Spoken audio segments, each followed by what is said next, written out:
Ka honui tātou te ua ena nei ka kumaini I radio te okonui. E me tau ka iti au tuitinahi me tā tātou taumanihi I mea au. Wa ina tau I te haka tuitai nei a. Et bonjour à tous et tous les auditeurs qui nous écoutent ce matin. Et je vous ai annoncé hier que nous avions un invité ce matin. Mais en fait, il y a un petit peu de modification à ce sujet. Nous avons ce matin le docteur Christian Géraud, psychiatre à l'hôpital Jean Presse à PT. Bonjour. Bonjour. Et nous avons Stéphanie également ce matin avec nous. Normalement, c'était mon invité. Et ce matin aussi, nous avons Casimir Tamari avec nous ce matin. Et kawa te wa enana. Kawa te radio tu konui. Ya po mai matu tene aine. Ma première question ce matin, comment ça se fait que vous êtes là, docteur? Voilà, je crois que, Edouard, je vais essayer de commencer dès le départ. J'ai rencontré le docteur psychiatre à l'hôpital de Taïwan et j'avais posé une question. Est-ce qu'il y a pas mal, il y a beaucoup de patients visites aux marquises à Nukuiva, qui concerne la psychologue qui est en train de travailler pour les jeunes. J'avais posé pas mal de questions. Quels sont les dégâts qui sont eus à cette maladie et la prévention? J'avais lui dit invité avec le biais de Stéphanie, qu'on travaille ensemble sur la santé des marquises à Nukuiva pour en parler vraiment de ce cas. Merci bien, Tauté, je te passe la radio. Je t'en prie. Alors, donc moi je suis psychiatre, je fais actuellement un remplacement à l'hôpital Jean-Prince à Tahiti. Et dans le cadre de notre activité à Jean-Prince, tous les médecins, et donc les psychiatres aussi, font régulièrement des missions dans les archipels. Bien sûr, aux Marquises comme dans les autres archipels. Et donc en ce qui concerne la psychiatrie, on essaie de venir 2 fois par an, voir tous les gens qui ont besoin de voir un psychiatre, qui ont des troubles mentaux ou qui ont des difficultés, qui sont anxieux ou qui sont déprimés. À vrai dire, 2 fois par an, c'est peu. Si ça pouvait être un peu plus proche, à mon avis, ça serait mieux. Après, bien entendu, ça se heurte à des difficultés financières que je ne maîtrise pas. Mais donc voilà, c'est dans ce cadre-là qu'on vient. Donc, depuis le début de la semaine, j'ai vu en consultation tous les jours, oui, des gens qui allaient à peu près bien, dont j'ai fait des renouvellements d'ordonnances, certains à qui j'ai diminué les traitements, d'autres j'ai modifié un peu les traitements parce qu'ils dormaient mal ou parce qu'ils n'avaient pas un bon moral.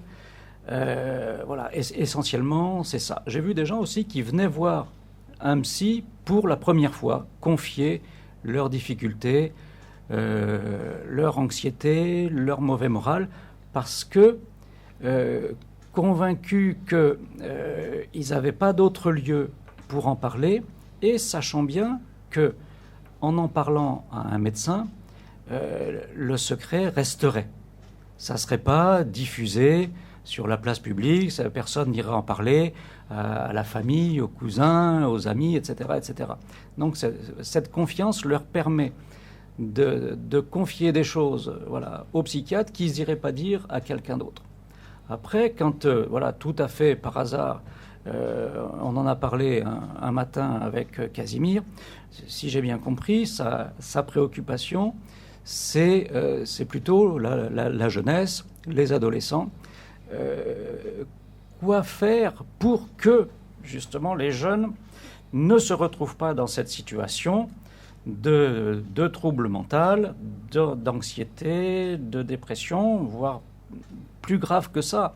Avoir des hallucinations, c'est quoi des hallucinations? C'est voir des choses qui n'existent pas, ou c'est entendre des choses alors entendre des paroles alors qu'il n'y a personne en train de leur parler, ou avoir l'impression qu'on leur vole ce qu'ils ont dans la tête, ou ressentir des choses dans la peau, etc. Tout ça, c'est des hallucinations, ou bien des délires. Voilà, il y en a un qui m'a raconté qu'il il était le descendant du roi Pomarou, et que lui-même était le roi Pomarou, et que donc il était tout puissant, etc., etc.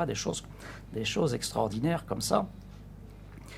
Donc, il faudrait essayer d'intervenir au maximum avant que les gens aillent mal. Ça n'est pas possible dans 100% des cas, bien entendu. Mais si on réussissait à faire de la prévention, on éviterait beaucoup de décompensation. Qu'est-ce qui se passe? Pourquoi est-ce que les gens se mettent un beau jour à aller mal? Bon, il y a des théories là-dessus. Quand on dit qu'il y a des théories, ça veut dire qu'on ne sait pas trop. Une explication scientifique, voilà, on n'en a pas.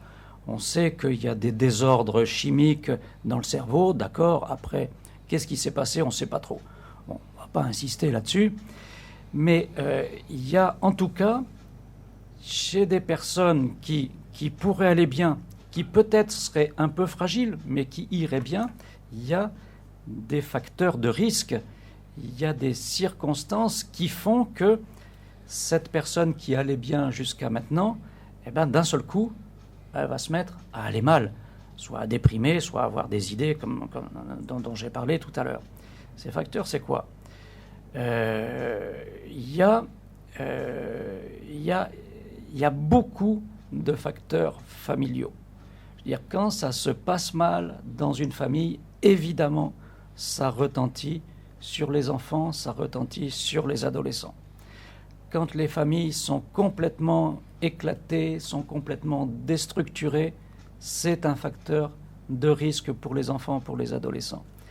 Quand il y a de l'alcool dans la famille, quand le père s'en va, quand le père est violent, bien sûr, il y a des retentissements sur tous les enfants. Alors, ils ne vont pas tous réagir de la même façon, mais tous seront fragilisés, chez tous, il y aura un retentissement. Ils vont moins bien travailler à l'école, ils vont avoir de moins bons résultats, ils vont éventuellement se mettre à ne pas fréquenter l'école régulièrement, ils vont arrêter leurs études, ils vont se retrouver comme ça, oisifs, sans formation, sans métier, et puis quoi? Et puis là intervient un deuxième élément de risque, un deuxième facteur de risque, c'est le chômage. C'est-à-dire, c'est pas du tout la même chose quand tu réussis à intégrer dans la société un individu ou si la société le laisse de côté. C'est très important pour quelqu'un d'être reconnu socialement, d'avoir un rôle, d'avoir un métier, d'avoir de quoi fonder une famille, vivre d'une façon équilibrée et satisfaisante, par opposition à se retrouver à rien faire toute la journée, éventuellement à être soutenu financièrement, économiquement par sa famille, mais pas toujours. C'est là que tu vas te retrouver dans l'engrenage, à faire des bêtises, à entrer éventuellement dans la délinquance ou à entrer dans les troubles mentaux. Donc la famille d'une part, le travail d'autre part, ça sont deux points primordiaux. Et voilà, ici en Polynésie, alors c'est pas spécifique à la Polynésie, on trouve ça dans le monde entier, mais c'est important ici, je trouve, moi qui viens avec un œil extérieur, c'est l'influence catastrophique du PACA. Alors là, voilà, c'est quelque chose de... Alors évidemment, de la drogue, il y en a partout, il y en a en Europe aussi, mais j'ai l'impression que ça prend ici en Polynésie une importance que je n'ai pas vue ailleurs. Voilà. Très commercial. C'est très commercial, c'est très répandu. Les gens les gamins commencent à fumer de plus en plus tôt, je trouve. Hein. Voilà, j'en ai vu qui m'ont dit, moi, quand tu leur poses la question comme ça, simplement en consultation, à quel âge tu as commencé? J'ai commencé, j'avais 10 ans. J'ai fumé mon premier paquet, j'avais 10 ans. Et puis après, tu vois les dégâts que ça fait. Donc... Excuse-moi, oui, peut-être oui. Justement, est-ce que tu peux spécifier un petit peu les dégâts? Parce que peut-être qu'on ne se rend pas bien compte rapidement de dire quelles sont les conséquences sur la santé du paca. Alors, les conséquences, et c'est ça la difficulté, c'est que voilà, tu vas fumer un pétard, 2 pacas, et c'est certain, voilà, tout le monde décrit ça, il y a immédiatement une sensation de détente, une sensation de bien-être. Voilà, tu as l'impression que tous tes soucis sont évacués, sont éloignés, tu n'y penses plus, tu es dans une espèce comme ça de sensation agréable. Ok, très bien. Et c'est bien ça. C'est ce que tous les jeunes nous disent. C'est ce que tout le monde dit. C'est vraiment agréable. C'est une sensation très agréable. Et c'est cette sensation très agréable qui fait qu'ils vont y revenir. Bon. Donc, tant que c'est au début, il n'y a pas trop de problème. Il n'y a pas trop de problème. Encore que, on sait aujourd'hui que tu fumes une fois du cannabis, on va en retrouver la trace dans tes cheveux des mois après. Parce que l'organisme n'élimine pas. Donc, des mois après, il y a toujours des traces de cannabis dans tes cheveux. Et des années ou des dizaines d'années après, quand on fait des autopsies, on en retrouve dans le cerveau, dans le foie, dans les testicules chez les hommes et dans les ovaires chez les femmes. C'est-à-dire dans les organes nobles. Même des dizaines d'années après avoir arrêté, il reste toujours des traces de cannabis dans l'organisme de quelqu'un qui a fumé. Donc ça, ce sont les conséquences physiques, les conséquences chimiques, l'imprégnation dans l'organisme qui va rester même quand tu as arrêté. Et puis, avant ça, se crée tout le phénomène de dépendance. Le phénomène de dépendance et le phénomène d'accoutumance. La dépendance, ça veut dire quoi? Ça veut dire que à cause de cette sensation agréable, tu vas toujours continuer à chercher à t'en procurer, à en fumer, pour retrouver cette sensation agréable. Voilà. Donc ça, c'est la dépendance. Le problème qu'il y a avec ça, c'est ce qu'on appelle l'accoutumance. C'est-à-dire qu'au fur et à mesure que tu vas fumer, pour ressentir les mêmes effets, il va falloir en fumer de plus en plus. C'est-à-dire que tu vas commencer, tu vas en fumer une fois, tu vas te sentir bien pendant 10, 12 heures.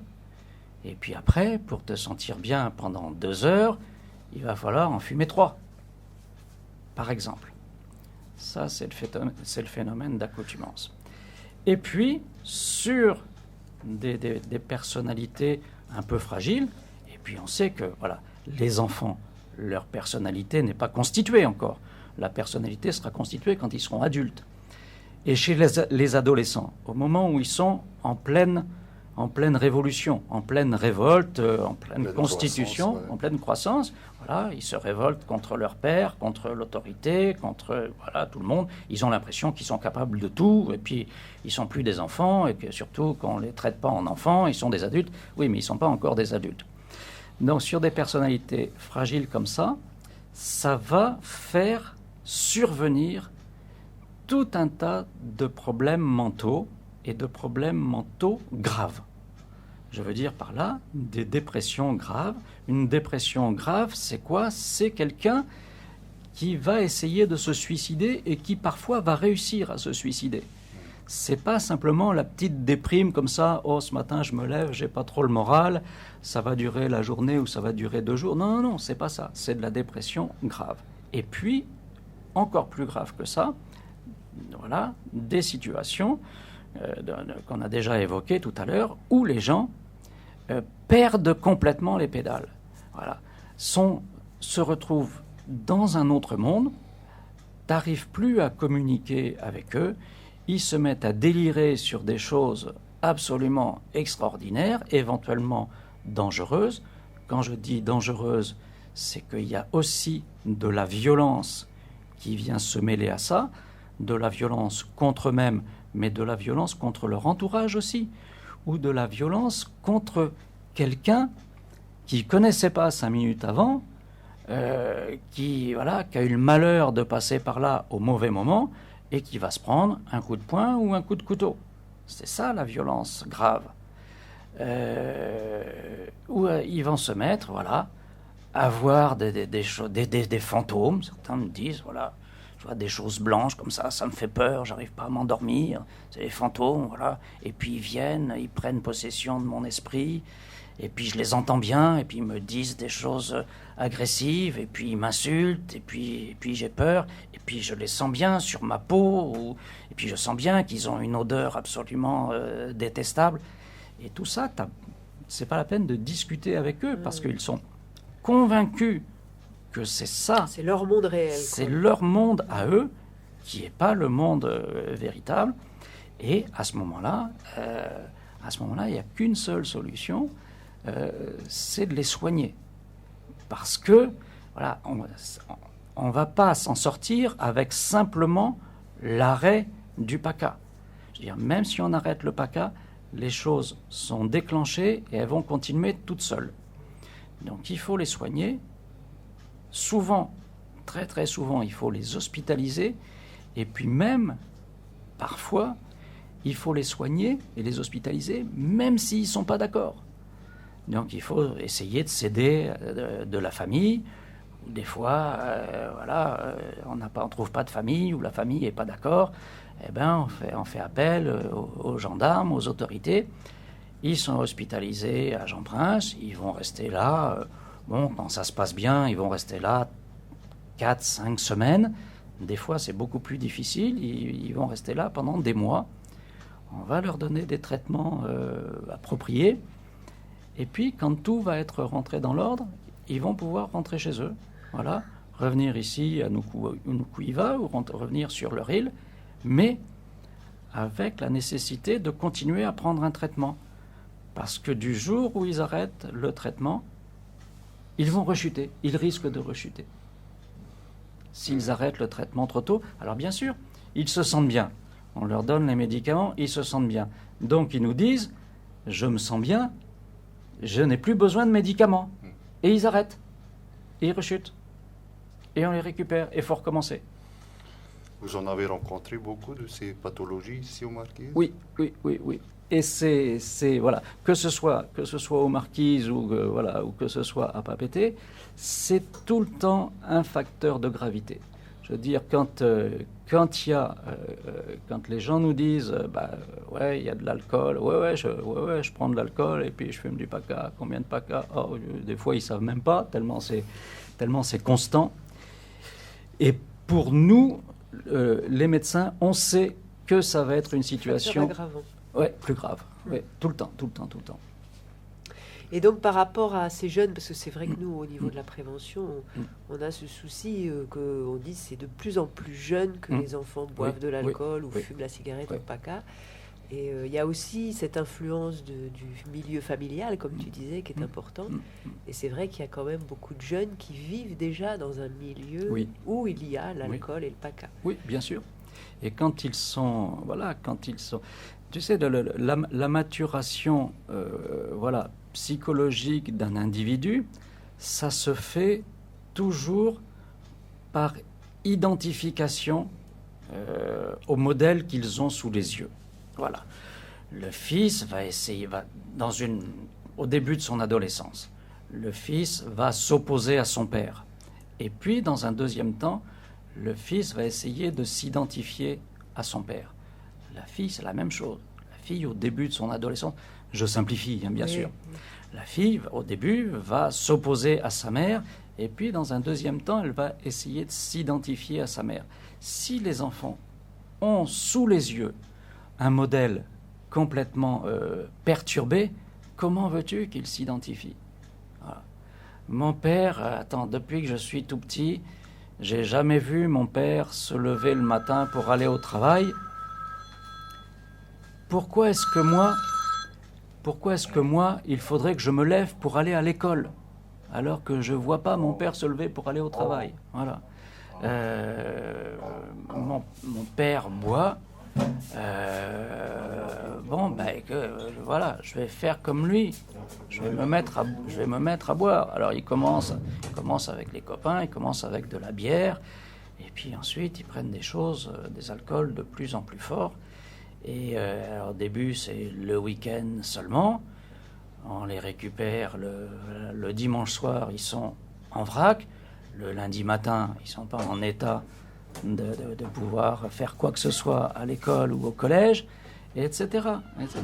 Tac, un jour, un copain leur tend un pétard, tiens, c'est ça, tu vas voir, c'est bien, tu vas te sentir bien, et tout.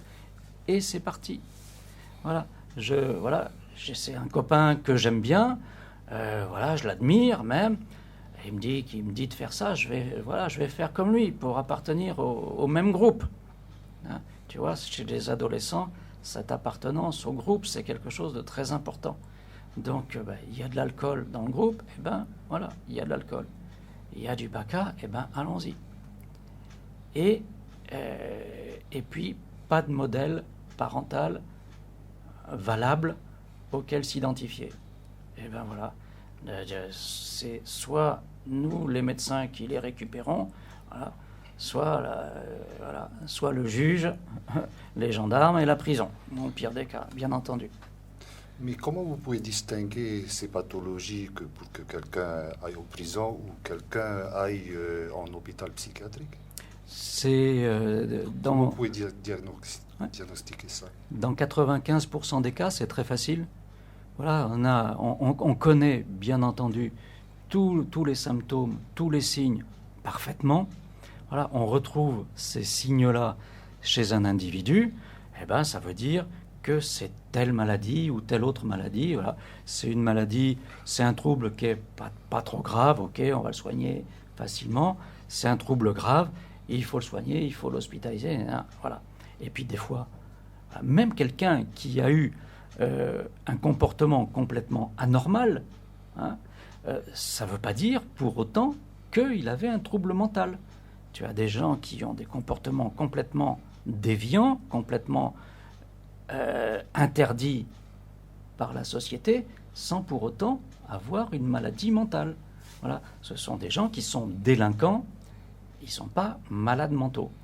Et alors, dans 5% des cas, on est un peu à la frontière, c'est difficile. Dans ces cas-là, quand c'est difficile, le procureur nous les envoie pour avoir l'avis du psychiatre, justement. Quand c'est facile, c'est tout. Voilà, on passe le temps qu'il faut, on rédige notre expertise, on envoie ça au procureur. Quand c'est difficile, on va demander à revoir la personne 3 mois après ou 6 mois après. Et éventuellement, on va demander une deuxième expertise. Mais bon, ça, c'est les cas les plus rares.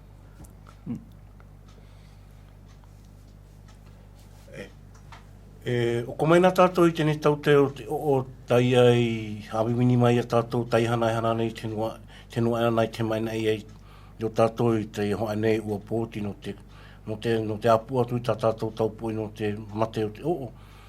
Te mea anho tau e kapone, te mea I te au, te mea ti tai whiwhika o tātou I tenua anana o iho o tēnei mai te keo.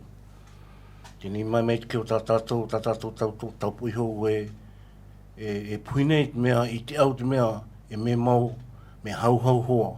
E haka I te ai o tō taia umhi ia ia, e taina nei puhi e tai ori mai, te apukaroro, e noho te amai he o, te ehua. Me mea e nam te pui o oko mai ka pōnei tahua aha e oko mai te hawimini au te tau te mhai o whrani, te mea e pauti au te kawatui e tātou mhai o enana. Te mea e hanakana hau tēnei tai e hawini nei e tātou, e kakao au nei e nam Stefani, nā e tu au ti e hawini atu I o ta atu ka radio te henua radio o konui, nā ia e hawini atu I e tātou pēhea mhai o enana, te apu I tēnei te kau tātai tā tēnei tau te e te kaone I tātou. Te mea ana heo te mea tau mea I tēnei mea nui hoa tā tātou taupui hou, ke o te o, e whiwhine I tenua e nana, tai o anei hoa tau e te kaone, te mea, ia pu tātou I ke o tātou nino, si tu hoa pu iho tātou tau hu aha e tau motu a kui, nā tātou ti o moana oa, o naki tātou tō iki mea a, ki te mea te eoko ti tātou no tō naki atu, mea I atu te a hoi te hau e te a sensation, te a hine na o tō tēnei me mau tai e kāki nei, mea a, me tēnei tā mātou e putuputu nei me Stefani pautu te mea a te mea, o ia hoi tā Stefani hana e hana nei no te kekeo te nino te mea. O ia tā prevention no pāruru ia tātou po iho, te atu I tau po I mea, to ia o e tātai, mea tātai tēnei mea tēnei hao e tēnei tau te tātou te kaunei mai radio I tēnei a, to ia o nā oe e tua I te tai ora, hawini atu tui e tātou to tātou hua tau, ena nā tenua, ena nā nei, tai oha e nei, te atu ai mai tātou motuka, e tenu nā motu anu nei. E ko tanu ia o e te iki, no te mea uhei hoa tēnei tau te kawa tēnei tau te mea tai kono tātou tau hua aha e. No te mea I te mai tātou, no te mea e ua te oko hoi o tēnei tau te tauto iki hamatani te puhi te pakaroro I te awa ona hu e hu. Mea me tau te aha katu no te mea nā tātou o tō te uaha ai kai te aha katu I kō tā tātou tauto iki. A e nā tapu iki. Nā tātou hoa I o tō tātou hua aha. Nā te tau hoa. Ai. O I ati tahe. Ko taunu I te iki. Docteur, une question encore, mais comment on peut améliorer le suivi de ces personnes s'il le faut,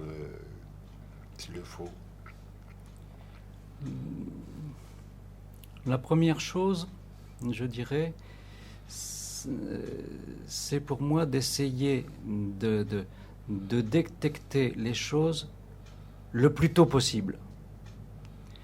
Il faut être attentif à ce que fait son enfant.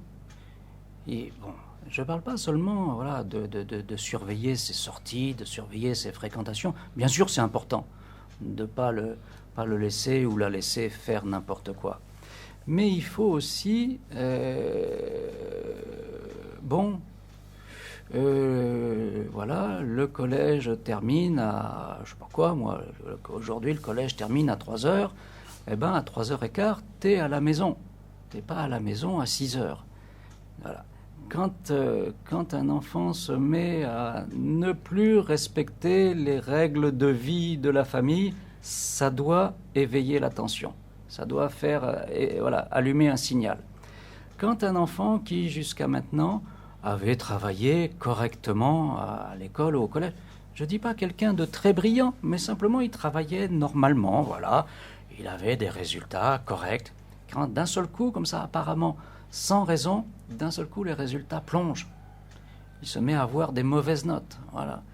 Les parents sont convoqués par les enseignants ou sont convoqués par le chef d'établissement parce qu'il perturbe la classe, parce qu'on ne comprend pas ce qui se passe, voilà, c'était quelqu'un de gentil, et puis d'un seul coup, il se met à répondre au professeur, il rend plus son travail, au moment où il doit le rendre, tout ça, voilà.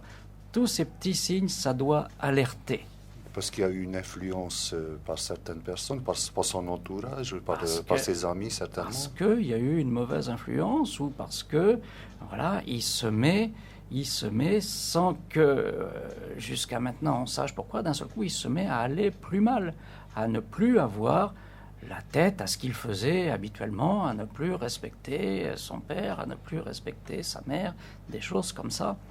Et plus on va s'occuper des choses tôt, et plus c'est facile à prendre en charge, et plus c'est facile de ramener cet enfant, cet adolescent, voilà, dans un chemin correct. Après, quand les choses sont complètement parties, sont complètement décompensées, là, ça devient très difficile. Et plus les choses sont graves, plus c'est difficile à prendre en charge. Donc, il faut être attentif, il faut... voilà. Après, je ne dis pas qu'il faut traîner tout le monde chez le médecin ou chez le psychologue ou chez le psychiatre, hein, d'accord. Après, tu peux rater un jour un devoir, et puis la semaine suivante, tu réussis, c'est pas une catastrophe. Mais c'est quand les choses comme ça s'installent doucement et se prolongent. Quelqu'un qui, voilà, soit se met à s'isoler pendant les récréations, tu vois, entre deux cours, il reste dans son coin, il n'est plus dans son groupe habituel, où il commence à se bagarrer, voilà, les autres se plaignent de lui, ou voilà, des choses qui ont l'air de rien du tout, comme ça, des comportements qui sont assez banals, mais qui, à force de se répéter, doivent faire dresser l'oreille. Qu'est-ce qui se passe à ce moment-là et qu'est-ce qu'on peut faire pour que... Alors bien sûr, pour un enfant, comme je disais tout à l'heure, voilà, la vie familiale, l'équilibre de la vie familiale, c'est primordial. L'école et le collège, c'est quelque chose de très très important aussi, hein, pour la formation d'un individu. Et puis il y a tout ce qui se passe en dehors de tout ça. Qu'est-ce qu'ils font? Qu'est-ce qu'on leur propose quand ils sont ni dans la famille, ni au collège? Voilà. Qu'est-ce qu'ils font? Qu'est-ce qu'ils ont comme loisir? Est-ce qu'ils restent là à traîner, à s'ennuyer? Et c'est là qu'ils sont en danger d'aller faire des bêtises. Ou est-ce qu'au contraire, on a à leur proposer du sport? Oui, bien sûr, du sport, du volley, du foot, du basket, de la pirogue, voilà, des choses comme ça. Ou est-ce qu'on a éventuellement d'autres choses à leur proposer? D'autres choses à leur proposer en faisant attention que ça ne soit pas encore quelque chose qui vient de l'adulte et que l'adulte vient imposer à l'adolescent. Il faut demander à l'adolescent qu'est-ce que tu aurais envie de faire, voilà, qu'est-ce qui te ferait plaisir et qu'est-ce que je peux t'aider à faire. Parce que bon, toi, adolescent tout seul ou même avec ton groupe de copains, tu voudrais bien faire quelque chose, mais voilà, tu ne sais pas comment faire, tu n'as pas les moyens de le faire, tu ne sais pas à quelle porte il faut aller frapper. Moi, adulte, je peux t'aider. Je ne ferai pas à ta place, il ne faut pas que je fasse à ta place. Mais je peux faire n'importe quoi. Voilà, mais je peux t'aider à faire. Après, si tu me demandes des choses complètement irréalisables, je te dirai non, bien entendu. Mais les choses possibles, je peux t'aider à faire des choses. Je peux t'aider à créer une association, je peux t'aider, voilà. Tu veux, voilà, toi, ton truc, c'est pas le basket, c'est pas le foot, c'est le skate.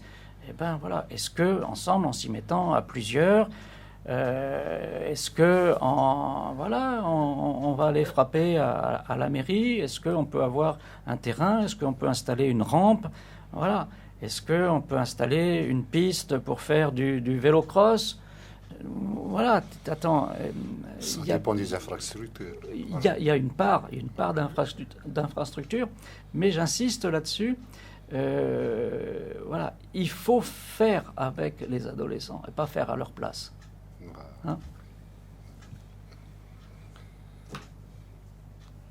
Ben, vraiment, on est à l'écoute, hein, vraiment, on sait plus quoi dire en fait. Non, ben, c'est très intéressant, hein, merci beaucoup, hein, Toté, parce que je pense que c'est vraiment la problématique dont Casimir parlait en début d'émission. Et puis, bon, tu disais ces jeunes qui rentrent pas à l'heure, etc. Mais c'est vrai qu'ici, dans les îles, on a tendance à avoir une telle liberté, hein, une telle facilité. Je dirais par rapport à d'autres endroits où on craint toujours parce qu'il y a des dangers partout. Ici, c'est un peu la grande liberté.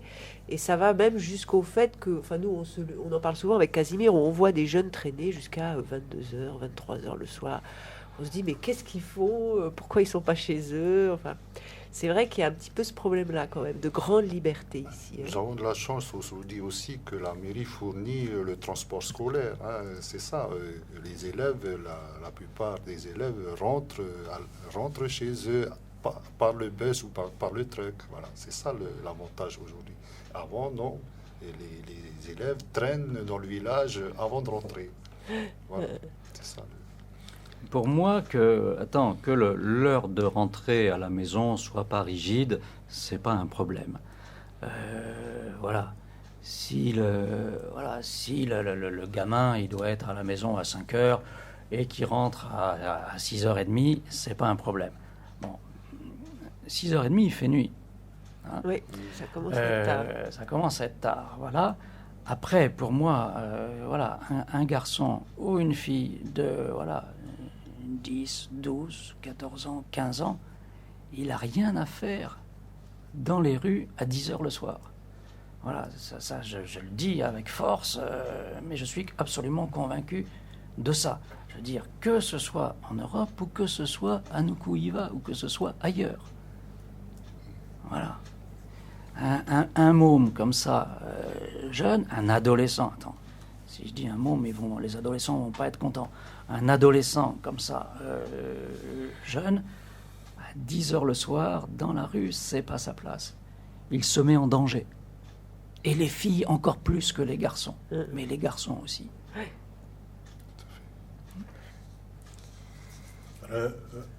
Revenons sur l'actualité aujourd'hui, sur les médias.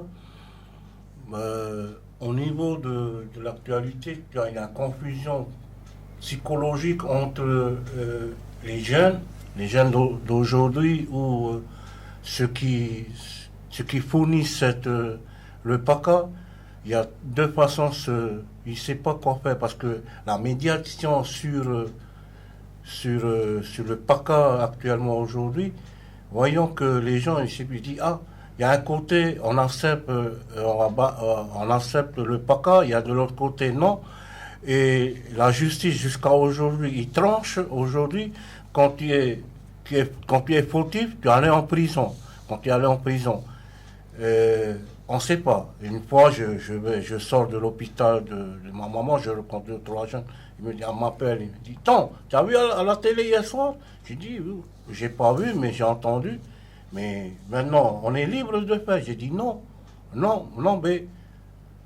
les jeunes. Ça veut dire que vous allez en prison, vous êtes poursuivi par la justice, vous allez en prison. Il n'y a pas, jusqu'à aujourd'hui, vous allez en prison. Vous allez soit à Noutania, soit en bas. Il me regarde comme ça en riant. C'est comme si il me traitait de... J'ai dit, le truc de loi, ça va passer. J'ai dit non. Essayez quand même de rester dans l'actualité aujourd'hui. Quand vous faites ce truc-là, vous êtes pénalisé. Vous allez en prison, vous allez en justice. Ce qui est actuellement dans les îles, ça va. On sait plus. Toi, comme nous, ceux qui font la protection de la santé, ils ne savent plus quoi faire. Ils en parlent. Peut-être, vous voyez, à la télé, on va autoriser le PACA en Polynésie. C'est pas encore autorisé, mais ils en parlent. Et pour moi, c'est un politique vraiment, on ne sait plus quoi faire, comment je dis. Je parle à ma langue, je ne sais plus quoi dire. La prévention, je ne sais pas quoi dire. Ils sont là, ils ne savent plus quoi dire. Alors, moi, je suis un médecin, je ne suis pas un homme politique. Après, je vois les choses avec mon œil de médecin. Si tu veux, c'est un phénomène qui est tellement répandu que les juges font une distinction, ça dépend des juges. Tu as des juges qui sont un peu, comment dirais-je, qui ne sont pas très sévères, et tu as des juges qui sont au contraire très très sévères. Donc si tu es pris avec seulement un peu de PACA pour ta consommation personnelle, voilà, tu ne cours pas trop de risques. Mais si le juge estime que ce n'est pas seulement pour ta consommation personnelle, que tu vas en donner à ton copain ou que tu vas en vendre à ton copain, là, tu n'es plus seulement un consommateur, tu es un trafiquant. Et dès que tu en as un peu trop, d'après le juge, sur toi, il te considère comme un trafiquant et là, il te met en prison. Et là, c'est le trafic. Alors, tu vas avoir des juges sévères qui vont te dire « T'as 1 gramme, ça veut dire 1 demi-gramme pour toi et 1 demi-gramme pour quelqu'un d'autre. T'es un trafiquant, en prison. » Puis tu as d'autres juges qui vont dire « Ouais, bon, d'accord, t'avais 5 grammes, allez, on va dire que c'était 5 grammes pour toi. » Mais tu peux jamais savoir à l'avance comment le juge va te considérer. S'il va te considérer comme consommateur ou s'il va te considérer comme trafiquant. Donc, de toute façon, on prend des risques. De toute façon, tu prends des risques. Vis-à-vis du juge, tu prends des risques de te retrouver en prison. Ça, c'est un point. Après, libéraliser la consommation de cannabis. Ok, d'accord. Il y a ça ici, il y a ça aussi. Il y a différents pays où c'est évoqué, où c'est d'accord. Encore une fois, moi, en tant que médecin, je veux dire, libéraliser ou pas libéraliser, je vois les dégâts que ça fait. Et je ne peux pas être d'accord avec cette libéralisation. Et jamais je serai d'accord avec cette libéralisation. Parce que je sais les dégâts que ça va faire derrière.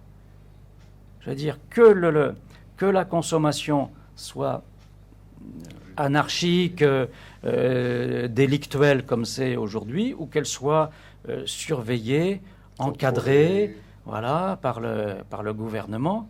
Voilà. Les médecins et surtout les psychiatres, on sait les dégâts que ça fait derrière. Et on ne peut pas être d'accord avec ça. Alors quand moi je suis très très inquiet quand j'entends... Alors, c'est pas nouveau.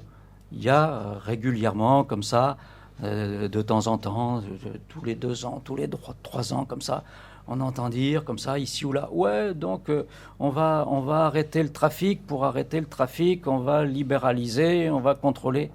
C'est des histoires. Je veux dire, on contrôlera rien de plus.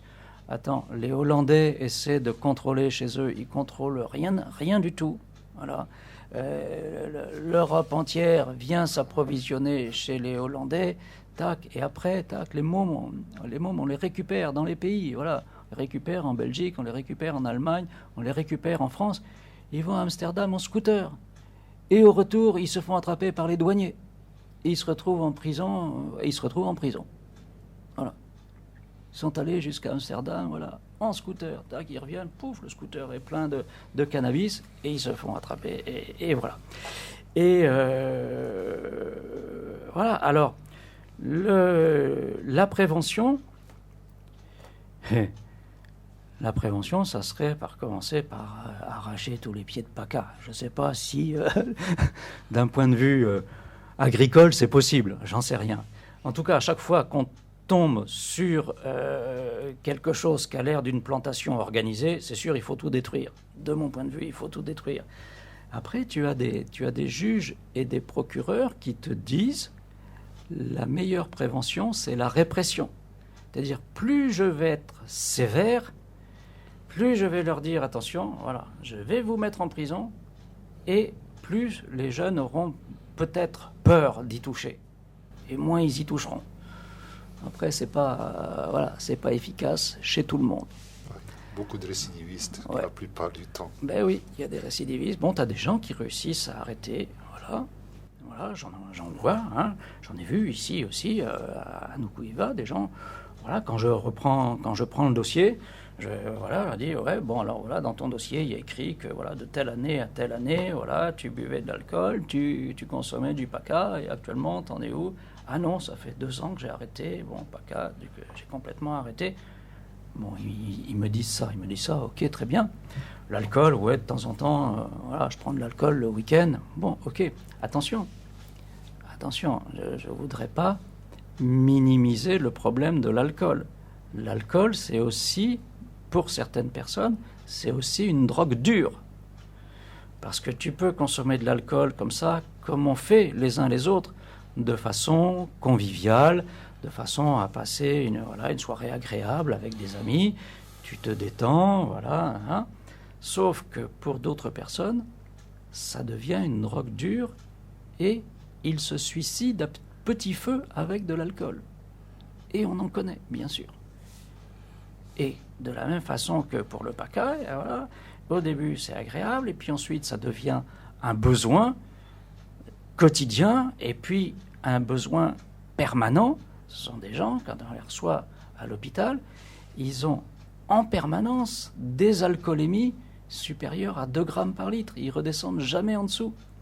Et puis ensuite, c'est le foie qui s'en mêle, qui ne réussit plus à éliminer tout ça.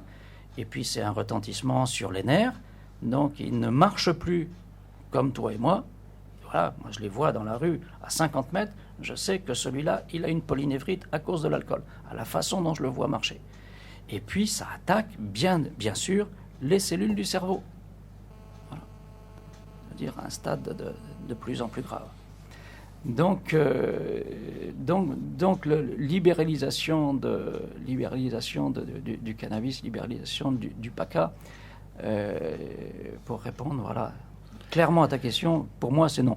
Et o komaina tatoi ka pone tu pa ia mai o prani te mea yo teni mo tau ai pa watu nei ka hoa teni tau o ia ho ka onu to te tatato radio RFO tau radio tele ku mai tele o to teni ke teni hana paka tatato i teni ka kiti taipo i ha mai ka ia te pakaroro me te hu ia puhi teni i te ahu ia ti taihora te mea koro mai au, mai wanu i tamai ti teimu maha i au. Tōna te iki, paka, mi te ina nui tēnei, pa watua i ātou, poa, e hei haihu mua, he ture i pau i atune i tātou, te mea, tātou e pui o toi tēnā mea, nanu o toi tēnā mea, e hoko o toi tēnā mea, e o toi hei haihu, i hemo o toi te tūre, kawai o toi haihu, o ia tau e ka kine i ka ponei, tu tia ia mutua me tau tāma, me tau pōpuna, tātou pautu, ia tau, ani atu nei tau te, hahui to ia mākau, o tō tēni hana e pūani tēni mua, i te au tēni mua o tātou, i te hekau o tātou pēhea, tātou hamotua, i o te teikeke, i Pakekane, tēni keke o tana, tēni hana o te pakaroro, ti teikeke, e nau tini pui hana mai kane i te ahana, me e nau tini taumaha i o ia tātou tauhana, tātou tautama o ia tātou tauhana, te nanu hukai, hua ei tānei. Mea he kai tēnei te ture ka au i tēnei, ia he mōna e oe, ka wei au i hae huumu, sa, me mea nam te atau awa hauhau, oe he hae huumu, o iau i makia i a tātou, i au koto te me te tātou, tā tēnei tau te peone maha e o whrani, tau e pea o tunei kai pene i a tātou i tēnei a i nei, te mea, o te ti tātou hi te teihora, a hururi tuitui tātou, mo i tātou haa i o i tēnei hana nā te hoa, hana nā Stefani, hana nā te Iki, hana nā e tua, hana nā titai, hana nā o wau, nā tātou pautu, i atu te mai kaua i tātou i nei, mo i te mea pautu te mea ia, hoi mai o te meri, a tau tamati i a, tau paho e ati, e hakai te ai ka pōnei, tā tātou tau Iki, me o te atau e hua, hora ono, o te atu he haa, e te pase atu i tora ono, e atu i te hea, e kanahau, pue i, mea tau i tēnei o tātou i tēnua e nāna, te tōiki, e nā te tōiki te atau hora tisia i pō, e pūe nei mahe wa anu. E nā tātou a te hea wakoika i tēnei mua, hea wakoika pōnāne, e nā ko kahua mea ai after, e paut koika, wahai tau tōiki e noho mahe pōkeke, tā tātou i tēnei, hia au i tātou hamatua kūwi. Mea kana hoko tēnei paparaki e tēnei, me ai tuhinea me paparaki e tātou e tua. C'est très amiti à pas, ouais. On va aller jusqu'à midi. Le thème est tellement intéressant, hein, alors on aura beaucoup de temps à parler de ça.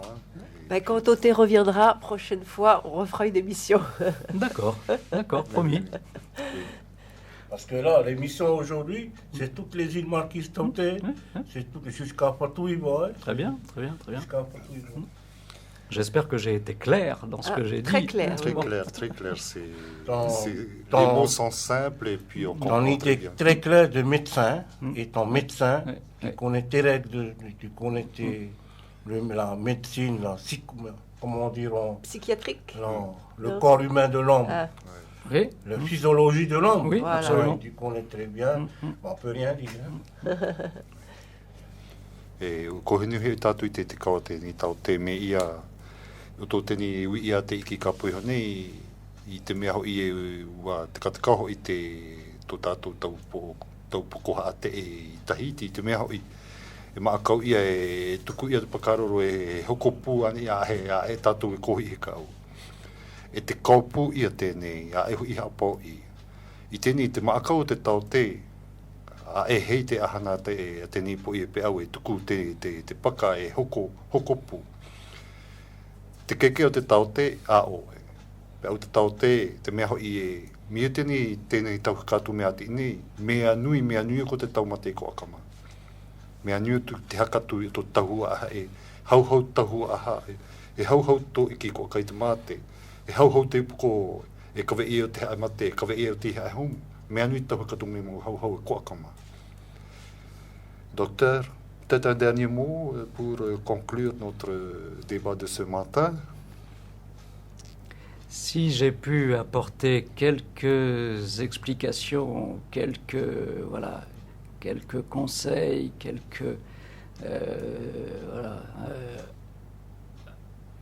aux adolescents, à leurs parents, à leurs maîtres, eh ben bon, tant mieux, ça aura fait avancer un petit peu les choses.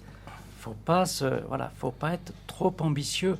Il faut faire les choses au jour le jour, garder toujours le même objectif, avancer pas après pas, et c'est comme ça qu'on va aboutir à atteindre un objectif, mais il faut de la persévérance tout le temps. Mais dans la vie, c'est comme ça. Stéphanie, toi qui t'occupes de la prévention ici. Remercier Toté d'être venu nous parler de ça, parce que j'ai trouvé que c'était vraiment très très intéressant. Ça va bien sûr dans le sens de nos actions de prévention. Casimir aussi, je pense, que c'était justement pour cette raison qu'on avait invité Toté, pour pouvoir discuter de tout ça. Et puis remercier Radio Te Okunui de son accueil, comme d'habitude. Et puis je souhaite à tout le monde une bonne journée. Moi aussi, Tauté, merci bien Tauté pour ta parole, le médecin, tout ça. Et je remercie aussi Okunui, Radio Okunui, Edouard, d'avoir pu avoir ce débat aujourd'hui à la radio. Et merci bien Tauté, content nous. Merci à tous, à bientôt j'espère. E o tō tēnua ena nei kauko mai nei. O tihu I e taupuna te kaupautu mahe o ena na mea au vini e tātou pautu. Te kawa tātou te kawe mai vawe kawa tātou I tēnei popo. À tous les auditeurs des îles Marquises, et c'est vrai qu'on n'a pas traduit intégralement les paroles de notre docteur, mais je pense que tout le monde a compris la richesse de ce qu'il dit de notre débat de ce matin. Merci à tous, merci d'avoir participé à notre débat. Merci Tauté, merci Stéphanie, merci Teiki. Et kauhanu tatu teni a pae.